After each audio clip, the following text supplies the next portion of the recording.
Do familiares, famílias, mulheres, os esposos, os homens também que fazem parte do movimento. Estamos reunidos aqui com alegria, acolhendo cada um de vocês também. Sintam-se em casa, nessa igreja que tem a forma de uma tenda ou de uma casa. Eu achava mais parecido com a casa, do jeito que a gente desenha quando a gente é criança, né? Faz assim uma espécie de triângulo, depois desce as duas paredes. Eu sempre achei mais parecido com a casa, mas me disseram que a ideia original é que seja como uma tenda mesmo, né? Depois a gente vai falar um pouquinho da igreja, mas eu queria, embora nós já tenhamos feito um momento de oração lá, alguns chegaram depois, vamos só renovar a nossa certeza de que nós estamos reunidos em nome do Pai, do Filho e do Espírito Santo, e fazer a nossa oração ao Espírito Santo, que a maioria conhece. Vinde, Espírito Santo, enchei os corações dos vossos fiéis e acendei neles o fogo do vosso amor. Enviai, Senhor, o vosso Espírito, e tudo será criado, e renovareis a face da terra. Oremos. Ó Deus, que instruíste os corações dos vossos fiéis com a luz do Espírito Santo, fazei que apreciemos retamente todas as coisas, segundo o mesmo Espírito, e gozemos sempre de sua consolação, por Cristo Senhor nosso. Amém. Queremos também consagrar essa nossa tarde à Virgem Maria, nossa Mãe, Mãe do Verbo encarnado, rezando. Ave Maria, cheia de graça, o Senhor é convosco. Bendita sois vós entre as mulheres, bendito é o fruto do vosso ventre, Jesus. Santa Maria, Mãe de Deus, rogai por nós, pecadores, agora e na hora de nossa morte. Amém. Em nome do Pai, do Filho e do Espírito Santo. Então, mais uma vez, sejam bem-vindos, sintam-se em casa. Quem está vindo aqui pela primeira vez? Levanta o braço. Ixi, quase todo mundo, né? Na igreja, né? Alguns já tinham vindo na outra parte, lá na diaconia, né? Nós estamos aqui na diaconia geral da comunidade católica Shalom, que significa a palavra diaconia, lugar de serviço, né? É a sede da comunidade hoje, que serve às nossas missões espalhadas pelo mundo inteiro, né? A comunidade hoje está em mais de 30 países, e aqui à nossa esquerda, vocês estão vendo a guarita, mas mais aqui para a esquerda, mais para trás, tem o prédio onde tem os escritórios que acompanham todas as áreas de serviço da comunidade, formação, evangelização, os jovens, trabalho com os pobres, várias áreas de trabalho. E mais lá para trás tem as casas, né, e apartamentos, onde moram aproximadamente 150 pessoas, em 6 núcleos diferentes, né? Cada núcleo tem a casa masculina, casa feminina, e tem também, às vezes, 1 ou 2 casais que têm o seu apartamento e que são missionários também, né? E espaços comuns para momentos de oração, fraternidade e trabalho também.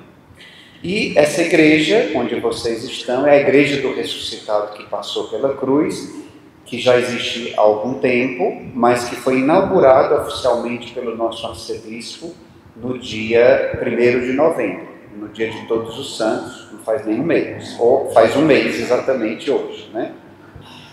Nós estamos reunidos, sim, quem sou eu também, né? Nem todo mundo me conhece, eu conheço muitas pessoas, meus familiares, mas nem todos talvez me conhecem. E eu não conheço todos também. Eu sou o Padre João, e sou o padre mais velho da comunidade, de tempo de padre, né? Vou fazer 23 anos de padre agora, no dia 21 de dezembro. Não sou o mais velho de idade. Padre Antônio Furtado, Padre Almeida e outros são mais velhos do que eu. Mas de tempo de padre, eu sou o padre ordenado há mais tempo. E recentemente também fui nomeado para coordenar esse setor dos padres e seminaristas da comunidade. Nós cuidamos de uns 50 padres na comunidade de vida, espalhados pelo Brasil e pelo mundo, e aproximadamente 75 seminaristas que se preparam para serem padres. Temos também alguns padres que são da comunidade de aliança, ou seja, que não vivem em comunidade conosco, mas participam também da nossa espiritualidade. São uns 30 espalhados pelo Brasil e pelo mundo, e mais alguns seminaristas também da comunidade de aliança. Enfim, nós estamos aqui reunidos, né? Qual é o tema geral do nosso dia, aqui da nossa tarde? Deixa eu pegar aqui no meu celular. O tema geral da nossa tarde: acendendo a luz do amor em família. Mas o tema específico que me foi dado para conversar com vocês, o Verbo de Deus se faz carne, na minha realidade concreta hoje, certo? Hoje é o último dia do ano. Padre, eu pensei que era o 31 de dezembro, né, não? No calendário civil, sim, mas no calendário litúrgico, o calendário da igreja, o calendário das festas da igreja, hoje é o último dia do ano litúrgico. E amanhã, na verdade, já essa noite, já quando vocês celebrarem a missa, no final da tarde, nós já vamos estar celebrando a primeira missa, que vai ser a do domingo, do novo ano litúrgico. É como se vocês tivessem vindo para cá para o Réveillon litúrgico da igreja, né? Não sei onde é que vocês vão passar o ano, onde é que vocês vão viver o Réveillon, mas aqui, hoje, vocês estão vivendo o Réveillon da graça, né? A passagem do ano litúrgico vocês vão viver aqui. Hoje termina um ano da liturgia da igreja e amanhã começa outro. Mas de tarde já se celebra a liturgia do domingo. Então, por isso, essa é uma espécie de Réveillon do Espírito, né? É uma coisa que eu disse até numa missa que eu celebrei aqui essa semana, na terça-feira, teve um jantar beneficente para ajudar na conclusão das obras nessa igreja, porque quase tudo está concluído, mas faltam ainda essas capelas. Ali é a capela do Santíssimo, aqui é a capela de Nossa Senhora e ali é a capela das Confissões, ainda não estão prontas. Então essa semana teve um jantar beneficente, tinha algumas pessoas familiares aqui, e eu já tinha falado uma coisa, né, que eles vão ouvir pela segunda vez. Todos os anos, quando eu celebro o meu aniversário de ordenação, no dia 21 de dezembro, é o dia em que, nos países do hemisfério norte, né, Europa, América do Norte, Ásia, começa o inverno, oficialmente no dia 21 de dezembro. E como eu morei 20 anos na Itália, até março desse ano, então, para mim ficou marcada aquela data, de que todo ano, o dia que eu celebrava o meu aniversário de ordenação, era o dia que começava o inverno. Só que era interessante que no mesmo dia a leitura da missa era que começava a primavera. Aí eu dizia, meu Deus, como é bonito isso. Os tempos do calendário civil não coincidem com os tempos necessariamente do calendário do Espírito, né? Às vezes a gente está vivendo a primavera, né? Aqui no Ceará não tem primavera, né? Mas em alguns estados do Brasil tem. Às vezes você está na primavera, mas dentro do seu coração está o inverno, né? Tudo morre no inverno por causa do frio, né? Para depois renascer. Mas às vezes você pode estar também vivendo, digamos assim, o inverno e o seu coração e no seu coração estão desabrochando as flores, né, da primavera. Então que hoje, apesar de não ser o final do ano civil, possa ser um dia de uma virada na nossa vida. Que esse encontro com Jesus nessa igreja hoje possa ser um encontro transformador nas nossas vidas e nas vidas das nossas famílias. Nós estamos entrando em que tempo litúrgico? O tempo do advento, né? O tempo do advento é um tempo de preparação para o Natal, né? E o que é que nós celebramos no Natal? Né? O nascimento de Jesus. E quando é que Jesus veio ou vem na nossa vida? Porque se nós celebramos o advento, é aquele que há de vir. Então, Então nós celebramos Jesus que veio há 2024 anos atrás, celebramos Jesus que vem hoje na nossa vida, todos os dias Ele vem para nos salvar, e celebramos também aquele que virá um dia na sua glória definitiva. Então tem 3 vindas de Jesus que nós celebramos. É a vinda há 2024 anos atrás, a vinda no hoje e a vinda futura, gloriosa do Senhor para sempre. A festa do Natal é a festa do eterno que entra no tempo. Deus que se faz homem. O Kairos, que é o tempo da graça, que entra no Cronos, que é o tempo normal que nós vivemos, o tempo cronológico. Nós celebramos o Verbo de Deus, palavra eterna de Deus, que se faz carne. Deus que se fez homem. O infinito que entra no espaço. Quais são as 2 realidades que nós temos nesse mundo e que não terá na eternidade? O tempo e o espaço. Porque nós ultrapassaremos todas as barreiras do tempo e entraremos na eternidade, então já não vai existir mais o tempo como nós o conhecemos hoje, cronológico, mas somente o tempo como sucessão de acontecimentos, né? De eternas surpresas de Deus na nossa vida. E também estaremos num espaço infinito, né? Então não haverá mais o limite do tempo e do espaço. Por isso que às vezes quando falece uma pessoa querida da gente, né, que a gente pensa que a pessoa deixou de existir, né? A gente se desespera porque nunca mais vai poder falar com aquela pessoa. Quem disse? Eu sempre repito isso, né? Quando morre, quando vem a falecer uma pessoa querida, nós podemos falar com essa pessoa. E não é espiritismo que eu estou dizendo. É o que nós chamamos de comunhão dos santos. Imagine que aquela pessoa não está mais limitada nem ao tempo nem ao espaço. Porque se eu ligar hoje para Camila, pode ser que naquele momento ela não me possa atender. Mas se eu quiser conversar com minha avó, que já faleceu há muitos anos atrás, ela pode me atender a qualquer momento. Então tem umas vantagens também.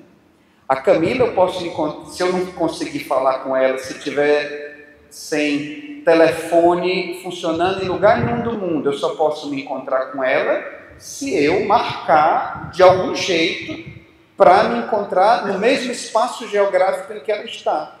Mas com uma pessoa que já está na eternidade, eu posso encontrar com aquela pessoa em qualquer lugar e em qualquer momento, né? Essa é a experiência que nós temos com Deus, essa é a experiência que nós temos com os santos, e essa é a experiência que nós temos também com os nossos entes queridos que já faleceram e que nós acreditamos que estejam na glória de Deus.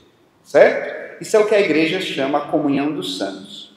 Mas estamos celebrando, nos preparando para celebrar o eterno que entrou no tempo, o infinito que entrou no espaço. Um Deus que se faz carne e que se faz concreto nas nossas vidas.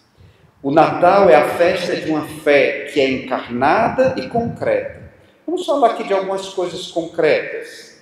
Vamos falar do concreto, de paredes, de porta, de chão, de banco, de pintura. Vamos entender um pouquinho essa igreja. Eu expliquei para algumas pessoas que estavam chegando enquanto a gente esperava começar aqui o encontro, mas eu vou explicar agora para todo mundo algumas coisas dessa igreja, certo? Por exemplo, olhem para trás, vocês veem que tem uma fenda, uma parte dourada ali, lá de cima a baixo, mesmo no meio dos vitrais, dourada, né? Como se fosse uma fenda, né? Essa fenda amarela, dourada, ela começa ali, ela passa aqui pelo meio, atravessa o altar e vai até a Jerusalém Celeste, lá no alto. É o caminho que nos leva para o céu, do coração aberto de Cristo, coração ferido de Jesus, a chaga do seu peito aberta. Dali brota a nossa vida divina, a nossa vida cristã, que vai nos levar até o céu.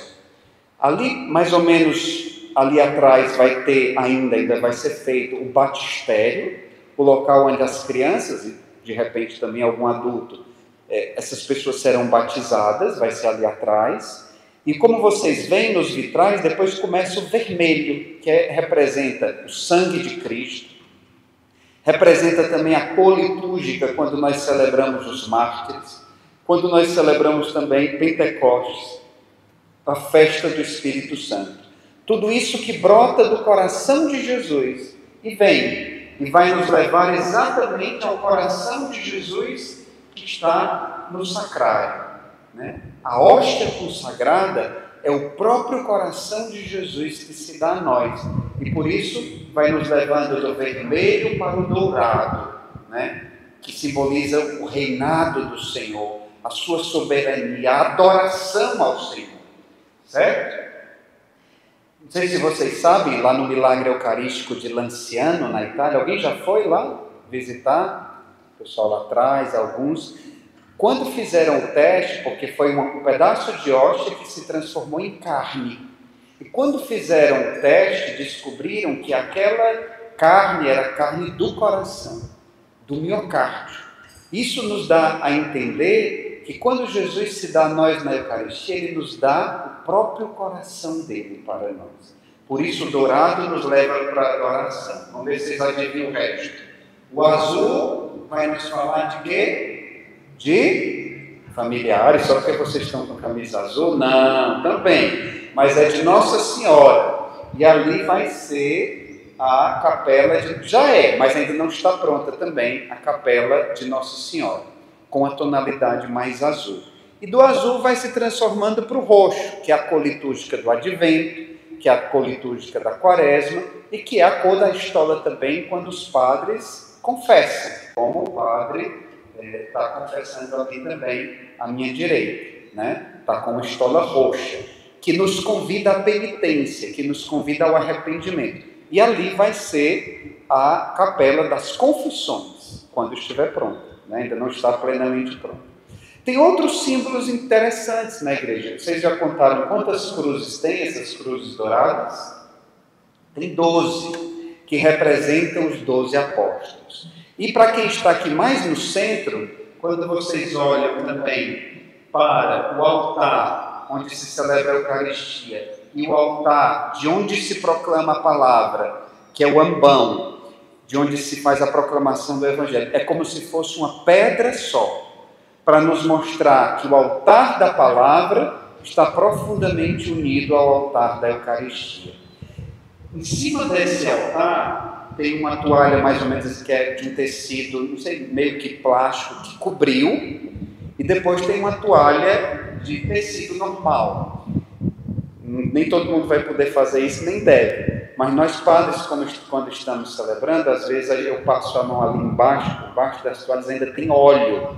Porque como o bispo dedicou essa igreja no dia 1º de novembro, ele derramou muito óleo, o óleo da crisma, né? O óleo que representa o Espírito Santo foi derramado nesse altar. E aí ele esfregava, assim, bem muito, chega e escorria. Acho que dá para ver aqui mais do lado esquerdo um pouco de óleo que escorreu ali. Dá para ver? Um pouquinho.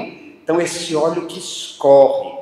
Do lado esquerdo e direito também você percebe. E com essa mão toda melada de óleo que representa o Espírito Santo, ele também abençoou as cruzes, e como vocês vão ver, tem como se fosse uma mão assim perto das cruzes, é a mão do nosso arcebispo, Dom Gregório, que é como se fosse assim um cerco. E tinha gente que pensou que era um menino, que deram pezinho a ele, ele subiu e estava com a mão suja e bateu ali. Não, é a mão do nosso arcebispo, né?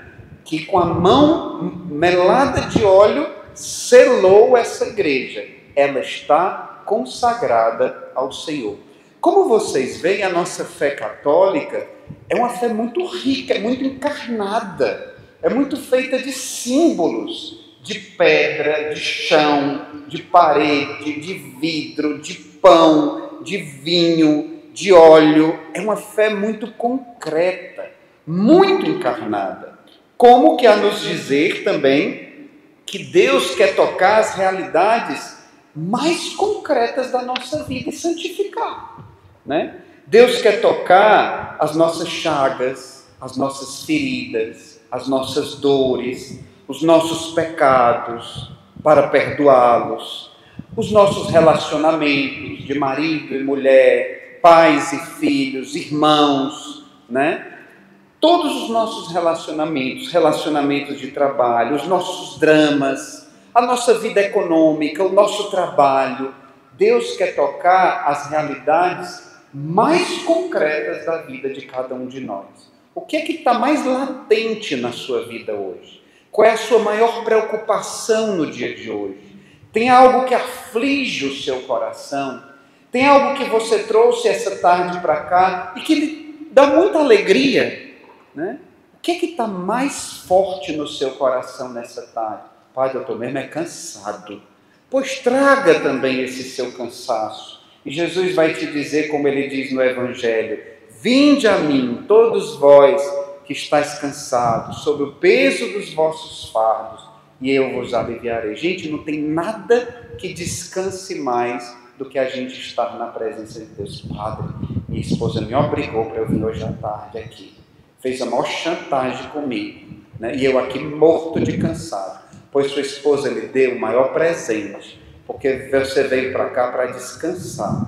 Porque quando você descansa ali meia hora na rede, depois às vezes a gente acorda com mais sono, né? Mas vindo aqui hoje à tarde, você vai voltar para casa com um descanso que você não conhecia ainda. Então Deus, ele quer tocar muitas coisas concretas da nossa vida. Então, gente, antes de eu continuar, fale um pouquinho com a pessoa que está do seu lado, né? Pode ser o seu esposo, a sua esposa, ou então alguma pessoa do seu grupo, ou do movimento que você conhece. Aí com quem está mais perto de você? O que é que até agora foi falado que pode ter sido interessante, que você vai levar com você para casa? Diga aí.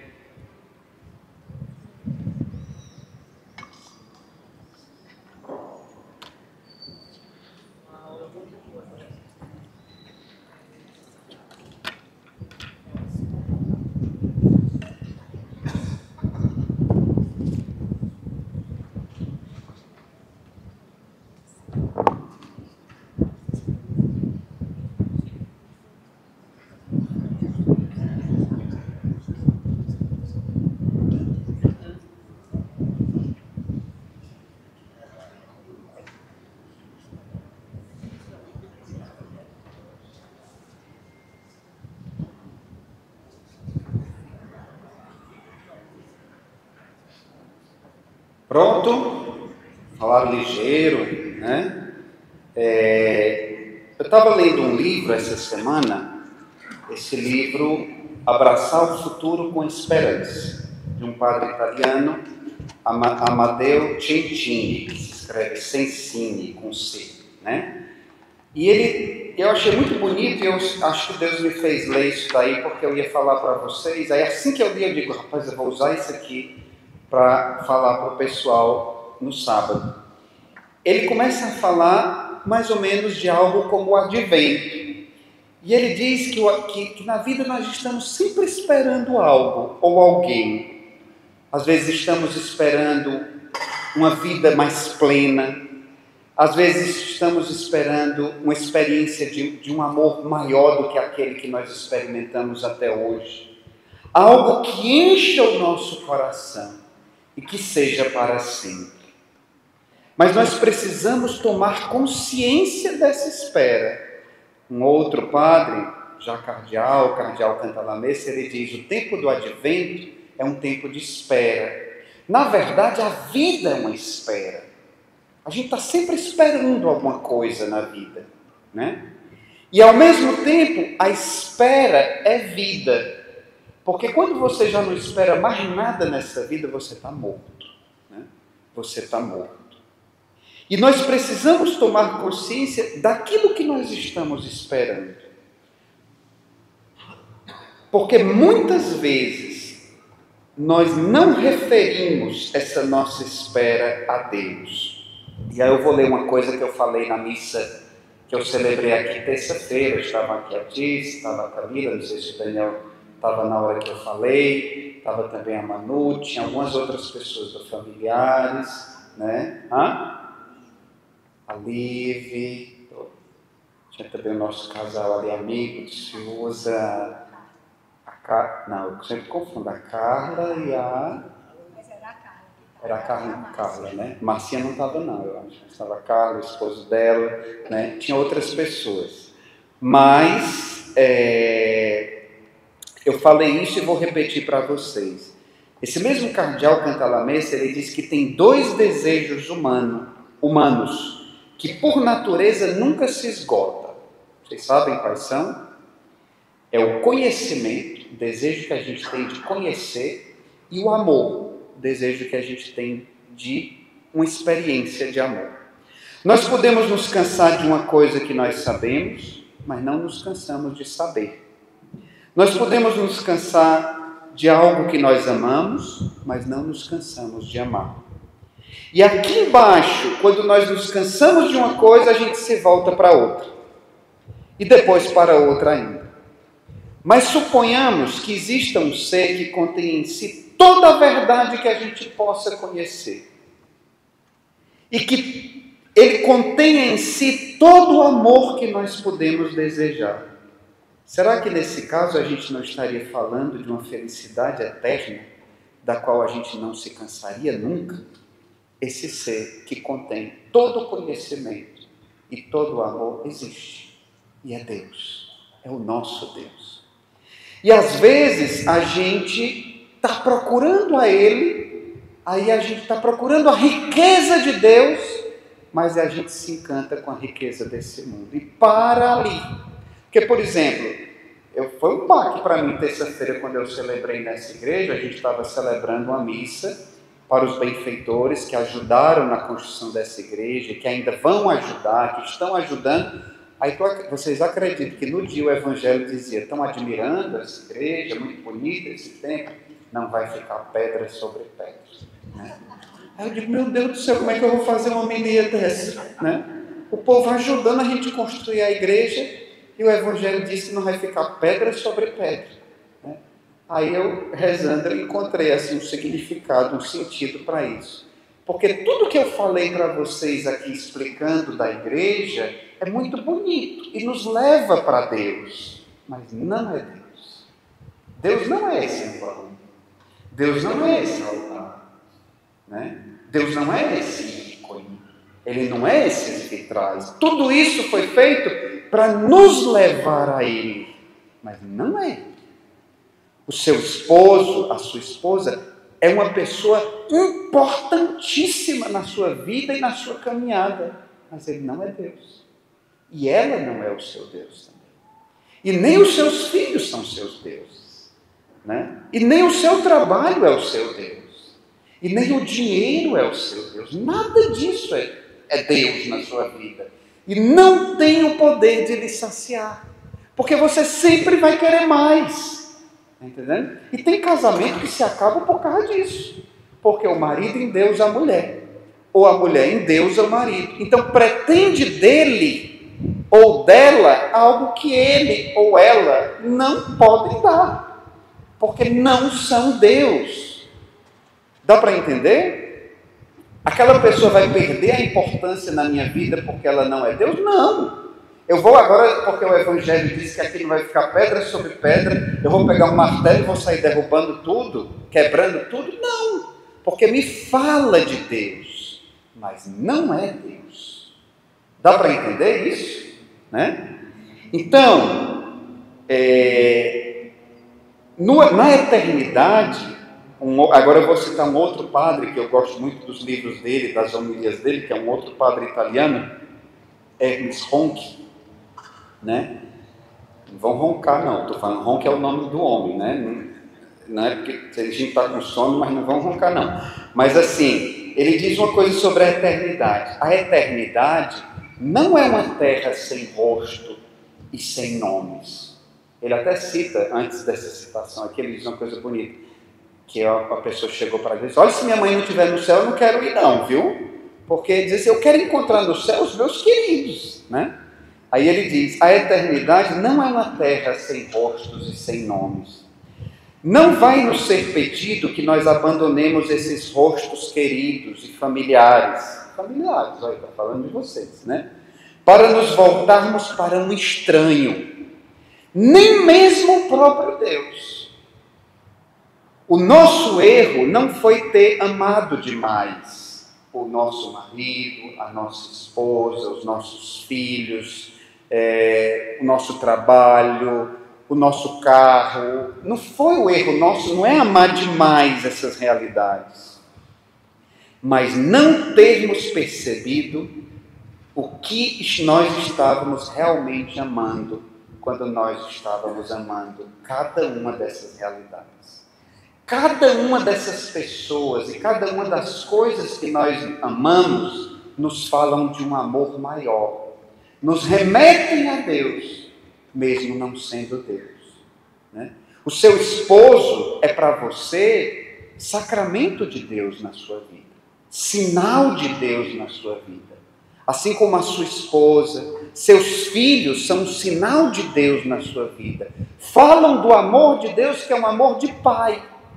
Falam do amor do Filho, Jesus, para com o seu Pai. Todos os amores desse mundo nos remetem a um amor maior e eterno, né? Quando nós virmos o rosto de Deus, nós vamos perceber que nós sempre o conhecemos. Ele faz parte de todas as nossas inocentes experiências de amor terreno. Ou não, menos inocentes também, né? Sustentando todas as nossas experiências e relações, colocando-as em movimento, momento depois de momento, a partir do seu interior. Tudo o que é amor genuíno entre marido e mulher, entre pais e filhos, entre irmãos, entre amigos, tudo o que é amor genuíno é mais de Deus do que nosso. E é nosso somente porque é de Deus. E isso é o início de toda a ressurreição. Isso é o início de toda a ressurreição. A gente entender que as nossas relações e aquilo que nós temos de mais importante nessa vida nos remetem para algo muito maior. Estão entendendo? Estão acompanhando o que eu estou falando? Né? Ou é porque estão com sono fazendo assim, né? Pois se você está entendendo, explique para a pessoa que está do seu lado o que você entendeu até agora, né? Isso nos ajuda a fixar também, a fazer perguntas, né? Compartilhar.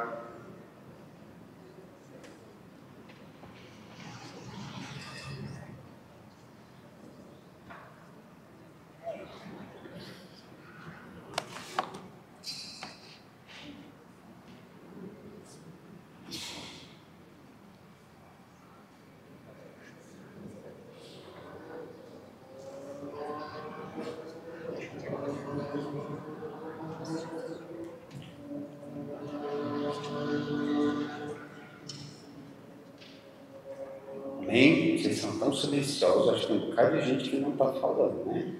Mas vamos lá. Estou terminando, né? Temos mais 10 minutos, né? Pegando mais uma citação desse livro que eu disse que estava lendo e pensei em vocês.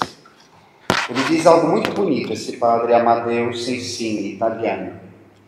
No coração do ser humano, qualquer ser humano, existe esse desejo, expectativa de ver o rosto divino, de escutar a sua palavra, a única palavra que nos fala de vida eterna, de experimentar o seu amor, o único que pode matar totalmente a sede infinita de amor do coração humano, de gozar daquela felicidade plena e estável que pode ser dada e garantida somente por Deus. Toda época de todos os tempos da história da humanidade será sempre uma época à espera de Cristo. Sempre tendendo para algo, para alguém que lhe falta, mesmo que você não saiba identificar quem é ou o que é. Sobretudo quando você não consegue dar um nome àquilo que você está esperando, porque você está buscando Deus em tudo e em todos, mas como Ele é sempre mais, você às vezes para nas coisas transitórias, enquanto elas querem te levar para o próprio Deus, né? Para o próprio Deus. Essa experiência bela de amor humano, que talvez você viva no seu matrimônio, ela te fala de uma experiência muito mais bela. E se você para ali naquela experiência bela, você pode desgastá-la, porque ela não tem o poder de te saciar completamente. E na medida em que você vai para Deus e procura Ele, o seu coração se alarga. A gente pensa que quando Deus pede para a gente amar a Ele acima de todas as coisas, ai padre, eu não vou amar Ele mais do que todas as coisas não, senão meu marido vai ficar com ciúme. Besta é seu marido, porque se você amar mais a Deus, o seu coração vai crescer, e aí você vai amar mais a Ele, né? Besta é seu marido se quiser concorrer com Deus, né? Porque se você amar mais a Deus, vai ter mais espaço no seu coração para amar mais a Ele.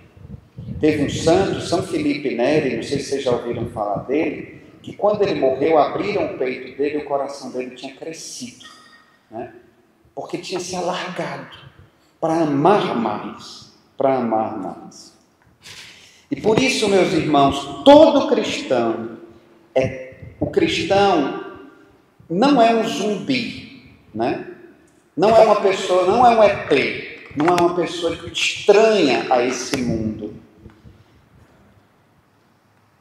que se obstina a permanecer em um passado que não existe mais. Hoje tem muito essa tendência, né?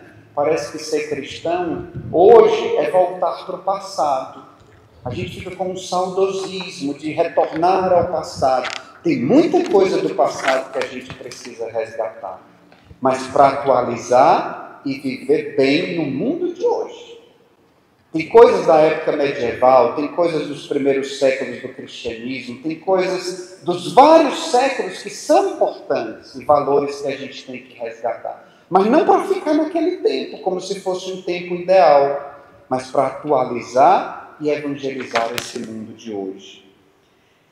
O cristão de hoje é chamado a ser um irmão ou uma irmã que com amor se coloca ao lado dos homens e das mulheres de hoje, em uma experiência que não é empurrar a nossa fé cristã goela abaixo nos outros que não acreditam em Deus, mas escutar o que é que tem no coração do homem de hoje, o que é que tem nos desejos do homem de hoje. Hoje nós precisamos conceber a evangelização de um modo novo. A evangelização deve ser como um abraço, ditado pelo afeto por este mundo, e não pelo medo ou pela ojeriza ao mundo de hoje. Esse concreto que nós somos chamados a viver é também abraçar o nosso mundo do jeito que ele é, do jeito que ele é. As famílias feridas, as pessoas feridas, né? As pessoas que não são talvez os melhores cristãos que a gente poderia imaginar. Vou dar um exemplo aqui que me tocou muito. Na época das Olimpíadas, vocês lembram que teve aquela apresentação lá nas aberturas das Olimpíadas, né? Que fizeram como se fosse a última ceia, com personagens bem assim, sensuais, né? E muita gente se revoltou. Eu acho que dava-se uma certa revolta, né? Porque era como se fosse um deboche da fé. Aí o Moisés, nosso fundador da comunidade de Shalom, foi falar disso e disse, realmente a gente se sente ferido com aquilo, mas qual vai ser a nossa reação como cristãos? A gente vai ficar, digamos, mandando todo mundo para o inferno, vai ficar declarando que essas pessoas estão excomungadas, estão... Aí ele falando isso da comunidade, ele começou a chorar. Ele começou a chorar. Ou a gente vai ter compaixão dessas pessoas que desconhecem a Deus e que desconhecem os valores cristãos e os valores da vida. Isso vai nos fazer querer condenar esse mundo ou vai nos lançar para evangelizar esse mundo? Porque muitas dessas pessoas fazem isso porque elas não conhecem a Deus, né? Como Jesus na cruz, quando estavam matando ele, né, escarnecendo ele, o que é que ele diz? Pai, perdoa-os, eles não sabem o que fazem. Jesus que abraçou esse mundo, que disse para um ladrão, hoje mesmo estarás comigo no paraíso. Hoje tem todo um levante da fé cristã que quer condenar o mundo. E Jesus diz o que no Evangelho? Eu não vim para condenar o mundo, eu vim para salvar o mundo. Então, o Natal é o grande abraço de Deus no homem, na humanidade, que nos convida também a fazer a mesma coisa que Ele fez. Nós também, que de certa maneira já temos uma experiência de fé, somos chamados a transmitir essa experiência para o mundo como a experiência de um abraço, de uma acolhida.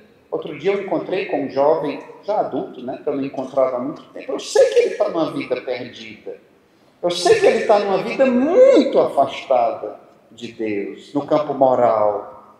Mas quando eu encontrei, a única coisa que eu quis foi dar um grande abraço nele, para que ele se sentisse acolhido.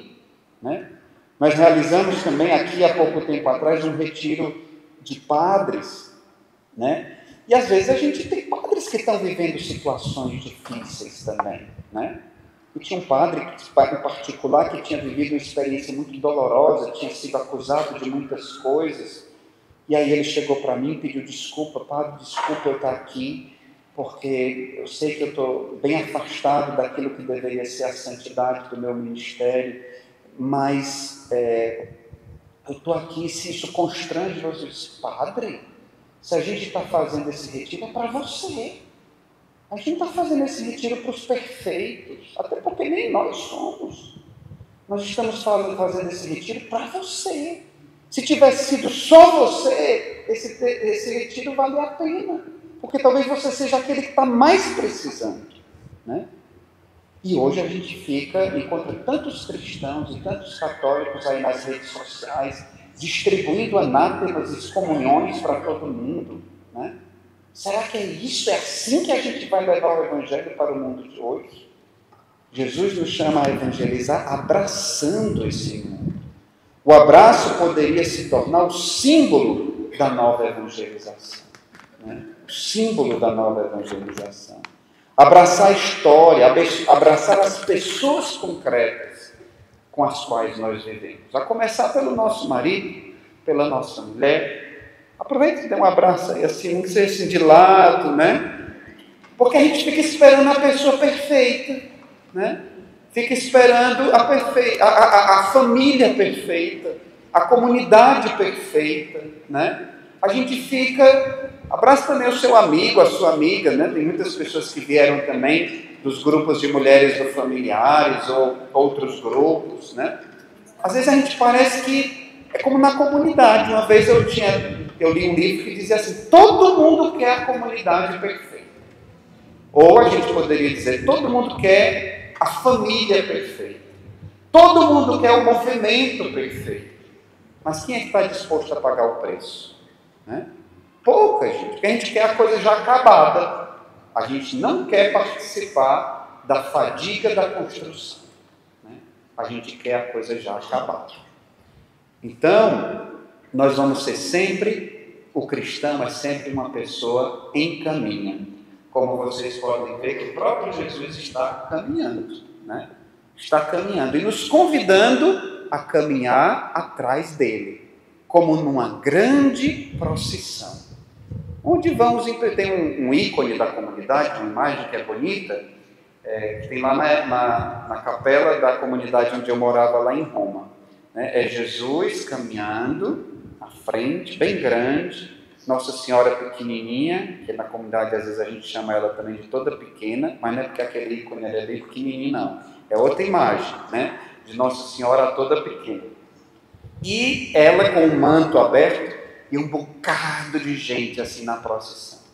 Aí tinha um padre de cadeira de roda nessa imagem, que é o nosso padre Jairo, da comunidade, que é cadeirante, Tinha mulheres, tinha crianças, tinha casais, tinha pessoas solteiras, pessoas feridas, pessoas de todos os tipos. O que é que unia? É que todos estavam caminhando juntos. Mas todos em movimento. Todos caminhando. O que é que o Papa diz sempre? Eu prefiro uma igreja que caminha, que cai, que se levanta, que se arranha, do que uma igreja, em outras palavras, deitada eternamente em berço esplêndido, porque tem medo de caminhar e se ferir. Então nós precisamos viver essa vida concreta, do jeito que ela é, lembrando que o nosso bom Deus abraçou a nossa realidade humana e nos convida também a abraçar junto com Ele. Amém? Estão cansados já, né? Querem fazer alguma pergunta? Querem dizer alguma coisa? Se quiser, levanta a mão. Eu acho que dá para 2 ou 3 pessoas falarem. Alguém que queira complementar ou perguntar alguma coisa. Só que o microfone não é sem fio, não vai até aí. Você vai ter que vir até aqui. Ah, padre, eu até queria falar, mas agora que você está dizendo que tem que ir aí na frente, eu não vou, não, mas venha. Né? Alguém quer dizer alguma coisa, perguntar, partilhar, comentar, dizer o que é que ele tocou. Daqui mesmo. Mas eu não vou escutar, deixa eu levar ele para o senhor.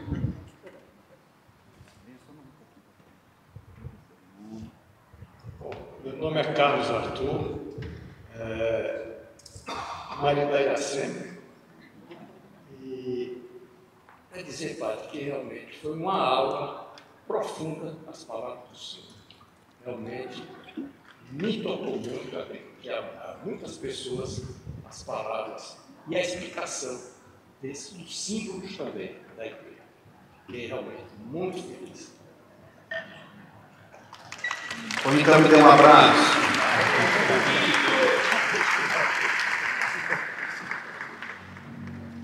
Mais alguém? Tem direito ao abraço, viu? Que é? Quando não faz, não tem, né?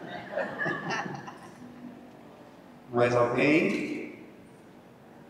Mais 1 ou 2 pessoas? Pode vir, não é vergonha não. Os meninos ainda nem chegaram, a meninada. Quero ver um desses meninos ver essa mão aí na parede, eu queria botar deles também. Tomara que não tenha tinta, né, tio? Mais alguém? Não, vem aqui, no povo vai escutar.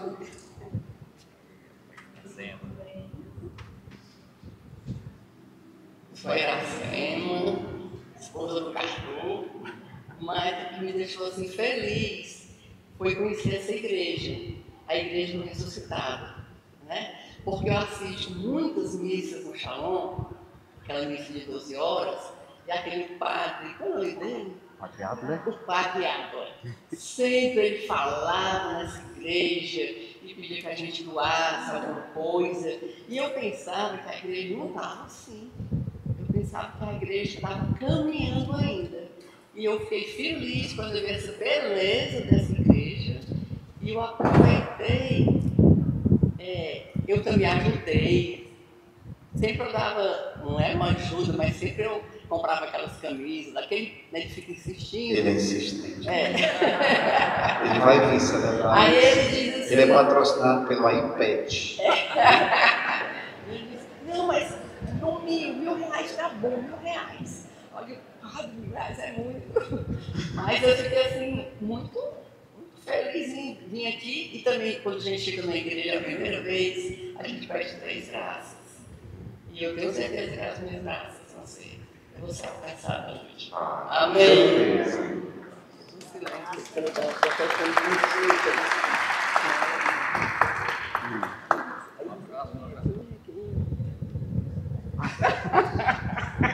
Se confessou aqui.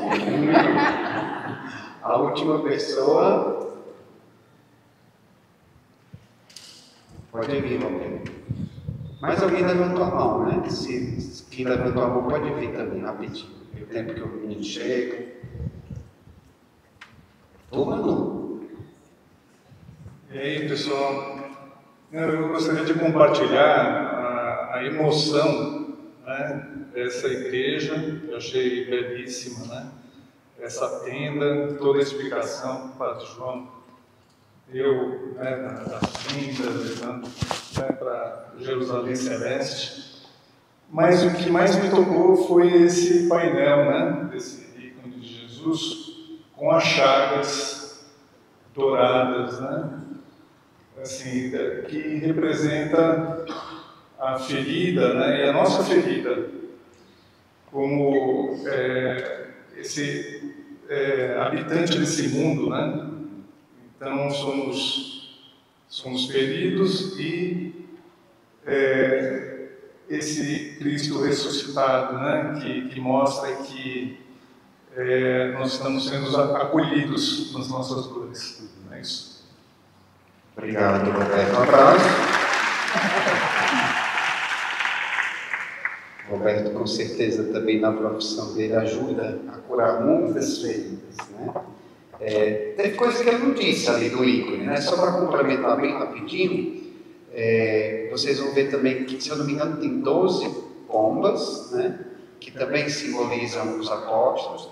Apesar de que eu só encontrei 11 quando eu olho, não sei se é porque mataram Judas, mas eu só encontro 11. Mas se eu estiver errado, os meninos que estão aqui da comunidade me corrigem. Jesus está com a estola também, que representa Jesus como sacerdote. Tem 2 anjos lá em cima que eles estão como que recolhendo o sol e a lua. Lembram que no Apocalipse diz que não precisará mais da luz do sol nem da luz da lua, porque o próprio Deus será a nossa luz. Ele será o nosso sol e nos iluminará para sempre. Lá em cima também a Jerusalém Celeste, né? A cidade com rios de ouro, mar de cristal. Nós vamos ter também um anjo aqui mais à esquerda, mais embaixo, com o incenso, né, da adoração. Um outro com a trombeta. Lembrem também que esse advento é muito especial, porque ele vai também ser o advento do jubileu, o jubileu dos 2025 anos do nascimento de Jesus. E normalmente quando começa um jubileu, que vai ser aberto no dia 24 de dezembro lá no Vaticano, se toca como uma espécie de trombeta para anunciar o júbilo, a alegria de um tempo especial de graça.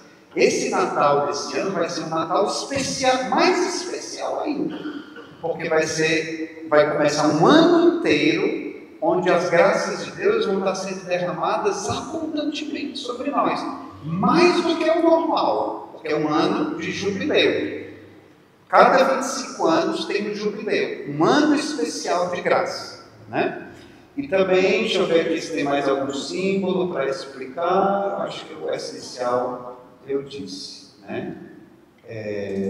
Acho que o essencial eu disse. Oi.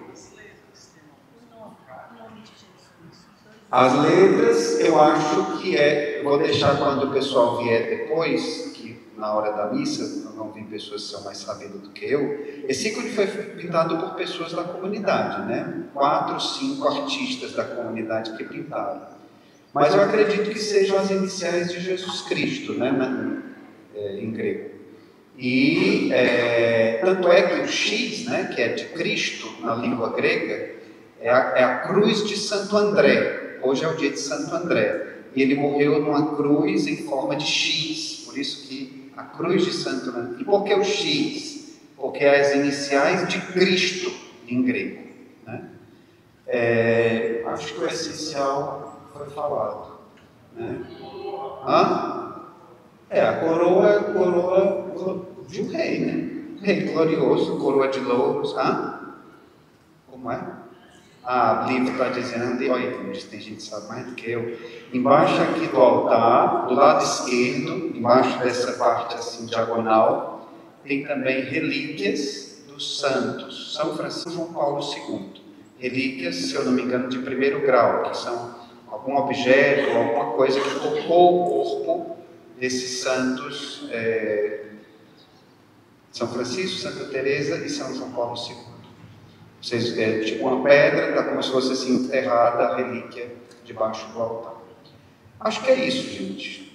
Acho que eu já ultrapassei o meu tempo. Vai ter um momento de intervalo. Vamos só rezar, embora não seja a hora do Ângelus, normalmente se reza o Ângelus meio-dia, algumas vezes 6 horas da tarde, né? Vamos rezar o Ângelus como que recordando esse momento em que o Verbo de Deus se fez carne para habitar no meio de nós, para nos trazer a sua luz, para tocar a realidade concreta da nossa vida e nos fazer, junto com Ele, abraçar a realidade concreta do nosso mundo de hoje. Amém? Vamos ficar de pé e rezar juntos. O anjo do Senhor anuncia